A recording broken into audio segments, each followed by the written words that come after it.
നമ്മളിപ്പോൾ നിൽക്കുന്നത് ഒരു മൂടിയ വീടാണ് എനിക്ക് അടിയിലുള്ളത്. ആ വീടിന് മുകളിലാണ് നിൽക്കുന്നത്. ഈ മണ്ണിനടിയിലുള്ള വീടിന്റെ ഉടമസ്ഥനായിട്ടുള്ള ഉണ്ണി എന്ന് പറയുന്ന ചേട്ടനാണ് നിൽക്കുന്നത്. ചേട്ടന്റെ മാനസികാവസ്ഥ എത്രത്തോളം ആണെന്ന് നമുക്കറിയാം. ചേട്ടാ, ഈ മണ്ണെടുക്കുന്ന സമയത്തൊക്കെ നിങ്ങൾ ഈ ആശങ്ക പ്രകടിപ്പിച്ചിരുന്നോ? ആരോട് പറയാനാ? നമ്പർ എന്ന് പറഞ്ഞു മാറാൻ പറഞ്ഞു. ഞങ്ങൾ മാറി ഇന്നലെ. ഇവിടെ മണ്ണെടുത്തോണ്ട് ഇപ്പോൾ കുറച്ച് ഇടിഞ്ഞ് അടിക്കൊണ്ട് കുറച്ച് മാന്തിക്കൊണ്ടിരിക്കുമായിരുന്നു. നമ്മളെന്ത് പറയാനാ? വീട്ടിനകത്തുള്ള സാധനങ്ങളെല്ലാം പോയി. ഒന്നും മാറ്റാൻ പറ്റിയിരുന്നില്ല. എടുത്താകണ തുണി തരാണ്ട് ഒരു സാധനവും കിട്ടിയിട്ടില്ല. ഞാനും എൻ്റെ കൊച്ചും രണ്ടുപേരും മാറാൻ പറഞ്ഞു. നമ്പർ എന്ന് പറഞ്ഞു. പിന്നെ വില്ലേജിൽ നിന്ന് സാറെന്ന് പറഞ്ഞു ഇത് ഒട്ടിച്ച് വെച്ചാണ്. അത് ഞാൻ വന്ന് കഴിഞ്ഞപ്പോൾ തന്നെ എൻ്റെ രണ്ട് പുതപ്പും ഒരു പായും എടുത്തുകൊണ്ട് ഇറങ്ങിപ്പോയെന്ന് പറഞ്ഞു. അങ്ങനെ ഇറങ്ങിപ്പോയത്. ഭാര്യയും ഒരു കുട്ടിയും അറിഞ്ഞിട്ടില്ല അല്ലേ? ഇല്ല.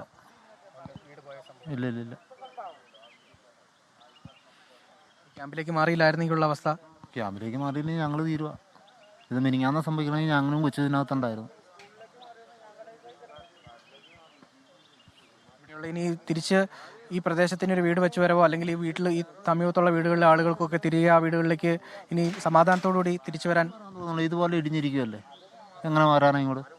ഇവിടെ തന്നെ ഒരു ചുരുങ്ങിയ ഒരു 8 മീറ്റർ പൊക്കത്തിൽ മണ്ണുണ്ടത്. 8 മീറ്റർ പൊക്കം മണ്ണുണ്ടത്. അങ്ങനെയാണ് ആ ചേട്ടന്റെ മാനസികാവസ്ഥ നമുക്കറിയാം. ഒരു വീട് നഷ്ടപ്പെട്ടിരിക്കുന്നു, ഉടുതുണി മാത്രമായിട്ട് ഇറങ്ങേണ്ട അവസ്ഥയായി എന്നുള്ളതാണ് മനസ്സിലാക്കാനും കഴിയുന്നത്. ഈ ചേട്ടൻ നമ്മൾ തൊട്ട് താഴെ കാണുന്ന വീട്ടിലെ ചേട്ടനാണ്. അവരോടും മാറാൻ പറഞ്ഞിരുന്നു. ആ വീടിന്റെ സൈഡിൽ വരെ മണ്ണ് എത്തുകയും ചെയ്തിട്ടുണ്ടല്ലേ ചേട്ടാ? ഇതിങ്ങനെ വലിയ തരത്തിൽ പ്രശ്നം ഉണ്ടാക്കിയ മണ്ണെടുപ്പായിരുന്നു. ഭയങ്കര പ്രശ്നമായിരുന്നു. വലിയ JCB മെഷീൻ വെച്ച് ഭയങ്കര വൈബ്രേഷനായിരുന്നു. ഇത് രാത്രി ഞങ്ങൾക്ക് കിടക്കാൻ പാടില്ലായിരുന്നു. വീട് വല്ലതും കുലുങ്കായിരുന്നു.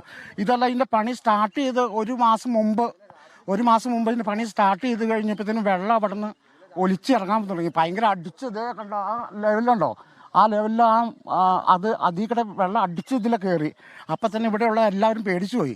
അപ്പം എന്നെ വിളിച്ച് ഞാൻ വന്നു കഴിഞ്ഞപ്പോൾ ഇവിടെ സ്ത്രീകൾ മാത്രമേ ഉണ്ടായിരുന്നുള്ളൂ.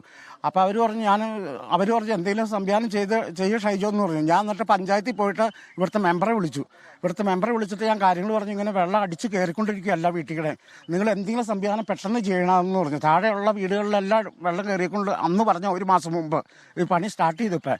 എന്നിട്ട് പിറ്റേ ദിവസം അവർ എന്നെ വിളിച്ചു. മെമ്പർ വിളിച്ചിട്ട് പറഞ്ഞു കോൺട്രാക്ടറിൻ്റെ അടുത്ത് എല്ലാം പറഞ്ഞു. കോൺട്രാക്ടർ എന്നെ വിളിച്ചു. കോൺട്രാക്ടർ വിളിച്ചിട്ട് പറഞ്ഞു എന്നെ കാണിച്ചു തരാൻ പറഞ്ഞു. അപ്പോൾ അവിടെ നിന്ന് വെള്ളം അടിച്ച് കയറുമെന്ന് പറഞ്ഞു. അപ്പോൾ അതിനെന്തെങ്കിലും സംവിധാനം ഞാൻ ചെയ്ത് തന്നെന്ന് പറഞ്ഞു. അപ്പോൾ അവർ താൽക്കാലികമായിട്ട് വെള്ളം അങ്ങോട്ട് അടിച്ച് വിട്ടായിരുന്നു. അന്ന് ഈ സംഭവം നടന്നത്. അന്ന് ഷെയ്ക്കാണെന്ന് മൊത്തം പ്രശ്നങ്ങളുണ്ടായതാണ്. ഇവിടെ കിടക്കാൻ പാടില്ലായിരുന്നു. ഇപ്പോൾ ആ വർക്ക് തുടങ്ങിയപ്പോൾ ഈ വീടിനൊക്കെ ഭയങ്കര ഷെയ്ക്കായിരുന്നു. ഈ വീടൊക്കെ ഉപേക്ഷിച്ച് പോകേണ്ട അവസ്ഥയായില്ല. അവസ്ഥയായി. ഇവിടെ ഒരു സേഫ്റ്റി അല്ല. അപ്പോൾ ഇതിന് ഒരു ഉത്തരവാദിത്തപ്പെട്ട അധികാരികൾ ഇത് ഞങ്ങളെ എങ്ങനെയും സുരക്ഷിതമായ സ്ഥലത്തേക്ക് മാറ്റി പാർപ്പിക്കാനുള്ള സംവിധാനം കണ്ടെത്തണം. എത്ര കുടുംബങ്ങളാണ് മൊത്തം ഉണ്ട്? ഇവിടെ 40 കുടുംബങ്ങൾ മേളിലുണ്ട്. ഇത് 4 സെൻറ്റ് കോളനിയാണ്. പഴയ വീടുകളാണ്. അത് ഒരു 40 വർഷം മുമ്പ് പഴക്കമുള്ള വീടുകളാണ്. ഇത് കോളനി അന്ന് കൊടുത്തതാണ് എന്ന് പറഞ്ഞാൽ ഈ പ്രദേശത്തെ ഏറ്റവും താഴ്ന്ന പ്രദേശമാണത്. നമുക്ക് വെള്ളത്തിനൊക്കെ ഭയങ്കര പ്രശ്നങ്ങളൊക്കെ ഉണ്ട്. അപ്പോൾ എന്തെങ്കിലും ഒരു സംവിധാനം ഇത് എന്ന് വെച്ചിട്ടുണ്ടെങ്കിൽ നമുക്ക് സേഫ്റ്റി അല്ല. ഈ സാധനമൊക്കെ മെഷീൻ വെച്ച് എല്ലാം ചെയ്തേക്കണേ. ഈ സാധനം വൈബ്രേഷൻ മൊത്തം വെച്ചിട്ടുണ്ടെങ്കിൽ ഒരു വിള്ളൽ വന്ന് കിടക്കുക. ഇത് ഇപ്പം നമ്മുടെ ഗ്യാപ്പ് റോഡ് തന്നെ ആയാലും വിള്ളൽ വന്ന് കിടക്കണല്ലേ, അതുപോലെ ഇതിനൊക്കെ വിള്ളലുണ്ട്. ഈ സാധനം ഏത് നിമിഷവും തള്ളാം. സംരക്ഷണ ഭിത്തി കെട്ടിയാലും അത് സാധനം തള്ളും. മഴക്കാലത്ത് ഇത് തള്ളും, ഉറപ്പാണ്. അപ്പോൾ ഉത്തരവാദിത്തപ്പെട്ട അധികാരികൾ ഞങ്ങളെ ഇവിടുന്ന് സുരക്ഷിതമായ സ്ഥലത്തേക്ക് മാറ്റി പാർപ്പിക്കാൻ ഉള്ള സംവിധാനം ചെയ്തു തന്നെ.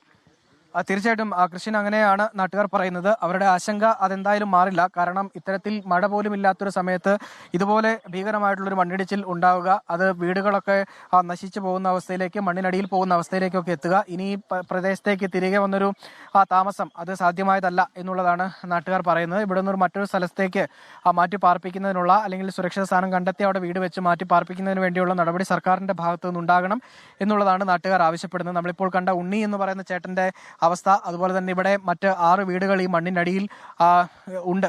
ആ വീട്ടിലുണ്ടായിരുന്ന സാധനങ്ങൾ ഉൾപ്പെടെ പൂർണ്ണമായും നശിച്ചു പോകുന്ന അവസ്ഥ.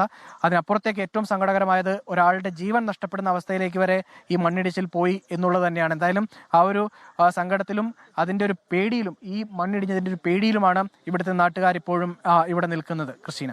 രാഹുൽ നിൽക്കുമ്പോഴും നടക്കുമ്പോഴൊക്കെ രാഹുലും നമ്മുടെ ക്യാമറാമാനും ഒക്കെ ശ്രദ്ധിക്കുക. കാരണം അധികം അപകട സാധ്യതയുള്ള മേഖലയിലേക്ക് പോകാതിരിക്കുന്നത് തന്നെയാണ് നല്ലത്. ഈ പറയുന്ന പോലെ ഒഴിവാക്കാമായിരുന്നു, ഒരു അപകടമായിരുന്നു എന്ന് പറയുമ്പോൾ പോലും ഒരാളുടെ മരണത്തിലേക്ക് ഒതുങ്ങിയത് കഴിഞ്ഞ ദിവസം പഞ്ചായത്ത് മെമ്പർ അടക്കം നടത്തിയ ആ ഒരു പെട്ടെന്നുണ്ടായ നടപടിയാണെന്ന് മനസ്സിലാക്കുന്നു. പെട്ടെന്ന് തന്നെ അവരെ ക്യാമ്പുകളിലേക്ക് മാറ്റി. ഇപ്പോൾ അല്പസമയം മുമ്പ് ആ ചേട്ടൻ പറഞ്ഞതുപോലെ തന്നെ അവരുടെയൊക്കെ വീടെന്ന് പറയുന്നത് ചെറുതായാലും വലുതായാലും ഒരു കുടിലാണെന്ന് പറഞ്ഞാൽ അവരുടെയൊക്കെ സ്വപ്നമാണ്. അതിൻ്റെ മുകളിലാണ് ഇപ്പോൾ അവർക്ക് നിൽക്കേണ്ടി വരുന്നത്. അവരുടെ ചെറുപ്പകാലത്ത് ഓടി നടന്ന സ്ഥലമൊക്കെയാണ്. അപ്പോൾ നമുക്ക് ആ വികാരമൊക്കെ മനസ്സിലാകും. ദേശീയപാത അതോറിറ്റി പലതവണ സംസ്ഥാനത്ത് വന്ന് ചർച്ചകൾ നടത്തിയിട്ടുള്ളതാണ്. ഈ അശാസ്ത്രീയമായ നിർമ്മാണത്തെക്കുറിച്ച് ഇവിടെ മാത്രമല്ല, സംസ്ഥാന വ്യാപകമായി പലയിടങ്ങളിൽ നിന്നുമുണ്ടായ അപകടത്തിന് ശേഷം ആളുകൾ ആശങ്ക ഉന്നയിക്കുന്നു. മുഖ്യമന്ത്രി തന്നെ യോഗം നടത്തുന്നു. ദേശീയപാത അതോറിറ്റി അധികൃതർ വന്ന് ഇത് പരിശോധിക്കുന്നു. പക്ഷേ എന്നിട്ടും ഇതിനൊന്നും ഒരു മാറ്റം ഉണ്ടാകുന്നില്ലല്ലോ രാഹുൽ.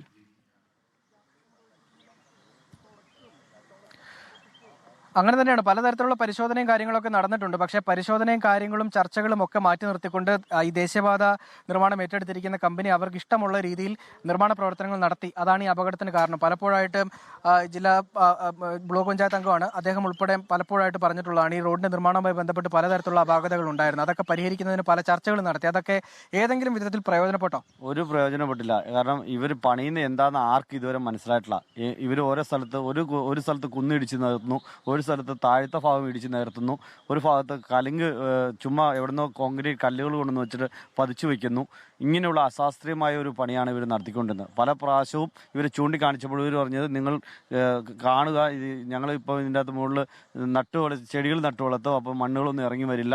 ഈ കലുങ്ക് വെച്ച് കഴിയുമ്പോഴത്തേക്കും കോൺക്രീറ്റ് അടുക്കി വെച്ച് കഴിയുമ്പോഴത്തേക്കും ഇത് താഴേക്ക് ഇറങ്ങി വരില്ല എന്നൊക്കെയാണ് ഞങ്ങളെ പറഞ്ഞ് പറ്റിച്ചുകൊണ്ടിരുന്നത്. ഞങ്ങൾ അത് കഴിഞ്ഞിട്ട് ഇത് മണ്ണിടിഞ്ഞ് 3 ദിവസം മുമ്പ് മണ്ണിടിഞ്ഞപ്പോഴും ഞങ്ങൾ ചോദിച്ചപ്പോൾ അവർ പറഞ്ഞു മണ്ണ് മാറ്റിക്കഴിഞ്ഞാൽ ഒരു വിഷയം ഉണ്ടാവില്ല എന്നാണ് അവർ പറഞ്ഞത്. പക്ഷേ ഇന്നലെ ഞങ്ങളത് കയറി ഞങ്ങൾക്ക് നോക്കിക്കഴിഞ്ഞപ്പോഴാണ് ഇതിൻ്റെ ഒരു അവസ്ഥ മനസ്സിലാക്കിയതും. അങ്ങനെയാണ് ഞങ്ങൾ ഇന്നലെ ഒരു 5:30 ആൾക്കാരെല്ലാം മാറ്റിപ്പാർപ്പിക്കാനുള്ള ഒരു സംവിധാനം ഒരുക്കി ഇവിടുന്ന് മാറ്റുകയും ചെയ്തത്. ഈ രക്ഷാപ്രവർത്തനമൊക്കെ ഇന്നലെ വലിയ വെല്ലുവിളിയായിരുന്നു. ഇന്നലെ തുടക്കം മുതൽ ഉണ്ടായിരുന്ന ഒരാൾ കൂടിയാണല്ലോ. അത് ശരിക്കും നല്ല കാരണം ഇത് കോൺക്രീറ്റ് ഒന്നാമത്തെ കറണ്ട് മൊത്തം പോയി. അതുപോലെ തന്നെ ദേഹത്തേക്ക് വലിയ ബീം വന്ന് വീണ് കിടക്കുന്നു. അപ്പോൾ അവർക്കാനൊക്കെ ഏതാണ്ട് 6 മണിക്കൂറോളം മിച്ചം ഞങ്ങൾ നാട്ടുകാരും ഫയർഫോഴ്സും എല്ലാം വന്ന് ചെയ്തപ്പോൾ മാത്രമാണ് അവർ പുറത്തിറക്കാൻ തന്നെ സാധിച്ചത്. ഇവിടെ നിന്നുള്ള ആളുകൾ ഇപ്പോൾ ബാക്കി എല്ലാവരും ക്യാമ്പിൽ തന്നെയാണോ ഈ പ്രദേശത്തുണ്ടായിരുന്നത്? ഈ പ്രദേശത്തുള്ളവരെല്ലാവരും ക്യാമ്പിൽ തന്നെ. കാരണം ഇതല്ല, ഒരു 10-56 വീടുകളുണ്ട്. ഇനിയും ഈ മണ്ണിടിഞ്ഞ് മഴ പെയ്താൽ ഈ മണ്ണിടിഞ്ഞ് ഇതെല്ലാം ഉണ്ടാകുന്നത്. അപ്പോൾ ഇവര് ഇനിയും മാറ്റി ഇവർക്കുള്ള ബദൽ സംവിധാനം കണ്ടെത്തണം. ഇവിടെ ഇനി ഒരു ആൾക്കാരെ ഒരിക്കലും താമസിപ്പിക്കാൻ സാധിക്കില്ല. കാരണം ഇത് മുകളിൽ നിന്നുള്ള മണ്ണ് എത്രത്തോളം കുന്ന് വീഴുന്നോ അത്രയും ഇടിഞ്ഞു വരാനുള്ള സാധ്യതയാണുള്ളത്. ഈ വീട് പോയവർക്കോ അല്ലെങ്കിൽ ഈ തൊട്ടടുത്ത് ഈ വീടിന് കുഴപ്പമില്ലാത്ത ആളുകളൊക്കെ ഉണ്ട്, പക്ഷെ അവർക്കൊന്നും ഇങ്ങോട്ടേക്ക് തിരിച്ചു വരാൻ ഒരു കാരണവശാലും കഴിയില്ല അല്ലേ? കാരണവശാലും ഇത് ഇവിടെ ഇനി ഇത് ഉപേക്ഷിക്കാൻ എന്നല്ലാതെ വേറെ ഒരു മാർഗ്ഗമില്ല. പുതിയ സംവിധാനം കണ്ടെത്തി ആൾക്കാരെ താമസിപ്പിക്കാൻ മാത്രമേ നടക്കുകയുള്ളൂ. ഇത് ലക്ഷം വീട് കോളനി എന്ന് പറഞ്ഞ നേരത്തെ ലക്ഷം വീട് കോളനിയിൽ ഉൾപ്പെടുത്തി കൊടുത്ത കോളനിയാണ് ഇപ്പോൾ ഉന്നതി എന്നൊക്കെ അറിയപ്പെടുന്നത്. അങ്ങനെയാണ് ഈ രണ്ട് പോർഷനായിട്ടായിരുന്നു ആദ്യം കൊടുത്തിരുന്നത്. പിന്നീട് ഇപ്പോൾ കഴിഞ്ഞ വന്നപ്പോൾ ഇത് മാറ്റി ഓരോ വീടുകളാക്കി കൊടുത്തിട്ടുള്ള ഇതാണ്. 56 വീടുകളും ഉള്ളൊരു ഉന്നതിയാണ് ഈ ഭാഗത്ത്. ഇവിടുന്ന് എല്ലാവരും മാറേണ്ടി വരും. കാരണം ഈ മണ്ണ് എപ്പോഴാണ് വരുന്നതെന്നൊന്നും പറയാൻ പറ്റില്ല. ഇപ്പം നമ്മളിപ്പോൾ നിൽക്കുന്നത് മഴയില്ല. പെട്ടെന്നൊരു മഴ വന്നാൽ ഇത് ഒലിച്ച് മുകളിൽ ഓൾറെഡി ഇപ്പം അവിടെ മണ്ണിടിഞ്ഞ് വെള്ളം കെട്ടുകൾ വന്നുകൊണ്ടിരിക്കുന്നുണ്ട്. അതുകൊണ്ട് എപ്പോൾ വേണമെങ്കിലും ഇതിന് സാധ്യത കൂടുതലാണ്. അതാണ് ബ്ലോക്ക് പഞ്ചായത്ത് അംഗമാണ്, അദ്ദേഹമാണ് ഈ കാര്യങ്ങൾ വിശദീകരിച്ച. 56 കുടുംബമുണ്ട്. അവർക്ക് നേരത്തെ സർക്കാർ പദ്ധതിയിൽ അനുവദിച്ച വീടും സ്ഥലവുമൊക്കെയാണ് ഇവിടെ ഉണ്ടായിരുന്നത്. ഈ 56 കുടുംബങ്ങളെയും ഇവിടെ നിന്ന് ഇനി മാറ്റി പാർപ്പിക്കേണ്ടതുണ്ട്. ഇവിടെ ഇനി മണ്ണിടിച്ചിൽ സാധ്യത നിലനിൽക്കുകയാണ്. ഒരു തരത്തിലും സുരക്ഷിതമായൊരു സ്ഥലമല്ല ഇത് എന്നുള്ളതാണ് ബ്ലോക്ക് പഞ്ചായത്ത് അംഗം ഉൾപ്പെടെ ഇപ്പോൾ പറയുകയും ചെയ്തിട്ടുള്ളത്. ക്രിസ്റ്റീന. രാഹുൽ വിജയനാണ് അവിടെ നിന്ന് വിശദാംശങ്ങൾ നൽകിക്കൊണ്ടിരുന്നത്. ഇപ്പോൾ വരുന്ന ഒരു അപ്ഡേറ്റ് ഉണ്ട്. രാജഗിരി ആശുപത്രിയിൽ നിന്ന് കാലിലെ ശസ്ത്രക്രിയയ്ക്കായി സന്ധ്യയെ ഓപ്പറേഷൻ തിയേറ്ററിലേക്ക് മാറ്റി എന്നതാണ് പോസിറ്റീവായിട്ടുള്ളൊരു സൂചനയാണ്. ഡോക്ടേഴ്സ് അന്നേരം പറഞ്ഞിരുന്നത് ഈ കാലിൻ്റെ രക്തയോട്ടത്തിൽ കുറവ് സംഭവിച്ചിട്ടുണ്ട്. രക്തയോട്ടം ഏകദേശം നിലച്ച നിലയിൽ തന്നെയാണ്. അതുകൊണ്ട് തന്നെ എത്രയും പെട്ടെന്നുള്ള ചികിത്സ സാധ്യമാക്കുക, അതിപ്പോൾ സാധ്യമായി കഴിഞ്ഞു. വളരെ പെട്ടെന്ന് തന്നെ ഓപ്പറേഷൻ തിയേറ്ററിലേക്ക് സന്ധ്യയെ മാറ്റിക്കഴിഞ്ഞു. ഇനി ശസ്ത്രക്രിയ നടന്നതിന് ശേഷം എന്താവും വിവരമെന്ന് പ്രേക്ഷകരെ അറിയിക്കുന്നതാണ്. ലാൽകൃഷ്ണൻ കൂടി ചേരുകയാണ് അടിമാലിയിൽ നിന്ന്. ലാൽ, കഴിഞ്ഞ ദിവസം നടന്ന 5 മണിക്കൂറോളം നടന്ന ഒരു രക്ഷാപ്രവർത്തനം, അതിൽ സന്ധ്യയെ രക്ഷിക്കാനാകുന്നു. ബിജുവിനെ നമുക്ക് ജീവനോടെ കിട്ടിയില്ല. അപ്പോൾ സ്വന്തം വീട്ടിലേക്ക് കഞ്ഞി കുടിക്കാൻ വന്നതാണ്. നമുക്ക് ആദ്യം ലഭിച്ച ചില വിവരം അനുസരിച്ചിട്ട് ചില രേഖകൾ എടുക്കാൻ വന്നു എന്ന് പറഞ്ഞെങ്കിലും ബിജുവിൻ്റെ അനിയൻ്റെ ഭാര്യ തന്നെ സാക്ഷ്യപ്പെടുത്തിയിരുന്നു അല്പസമയം മുമ്പ് കഞ്ഞി കുടിക്കാനായി വീട്ടിലേക്ക് വന്നതാണ്. ആ സമയത്താണ് ഈ അപകടം ഉണ്ടായതെന്ന്. അപ്പോൾ ഇതൊന്നും പലരുടെയും, അതായത് കണ്ണു തുറപ്പിക്കുന്നില്ല എന്നത് വേദനാജനകമാണ്. ലാൽകൃഷ്ണൻ ഇപ്പോൾ വീണ്ടും അവിടെ എത്തുമ്പോൾ നമുക്ക് ലഭിക്കുന്ന പുതിയ വിവരങ്ങൾ എന്തൊക്കെയാണ്? ക്രിസ്ത്യനെ, ഞാൻ നിൽക്കുന്നത് ഈ കൊച്ചി ധനുഷ്കോടി ദേശീയപാതയിലാണ്. ഇവിടെയാണ് ഈ മണ്ണിടിച്ചിൽ ഉണ്ടായിരിക്കുന്നത്. അതായത് മുകളിൽ നിന്ന് ആ കുന്ന് അങ്ങനെ തന്നെ ഇടിഞ്ഞ് റോഡിലേക്ക് വീഴുന്നു, ദേശീയപാതയിലേക്ക് വീഴുന്നു. ദേശീയപാതയിൽ നിന്ന് പിന്നെയും അതിൻ്റെ ബാക്കി പത്രം എന്നോണം ഇവിടെ നിന്ന് താഴെ ജനവാസ മേഖലയിലേക്ക്, ഇവിടെ വീടുകളും മറ്റും ഉണ്ടായിരുന്ന പ്രദേശത്തേക്ക് വീണു എന്നുള്ളതാണ്. ആ വീട്, അവിടെ താഴെ ഉണ്ടായിരുന്ന വീടുകളാണ് പൂർണ്ണമായിട്ടും തകർന്നു പോകുന്ന രീതിയിലുണ്ടായിരുന്നു. നമ്മൾ ദൃശ്യങ്ങളിൽ നമുക്ക് കണ്ടാൽ മനസ്സിലാക്കും എത്രത്തോളം ഉയരത്തിൽ നിന്നാണ് ഈ മണ്ണ് താഴേക്ക് പതിച്ചിരിക്കുന്നത് എന്നുള്ളത്. ഇപ്പോൾ ആ ആളുകൾ നിൽക്കുന്ന സ്ഥലത്താണ് 4-5 വീടുകൾ ഉണ്ടായിരുന്നു എന്ന് പറയുന്നത്.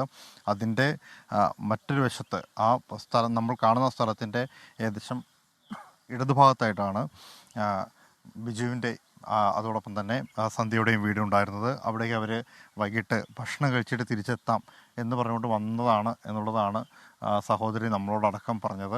എന്താണെങ്കിലും ആ വീടുകൾക്ക് കേടുപാടുകൾ പറ്റിയ വീടുകൾ, ഭാഗികമായി പരിക്ക് പറ്റിയ വീടുകൾ, അങ്ങനെ കുറേ വീടുകളുണ്ട്.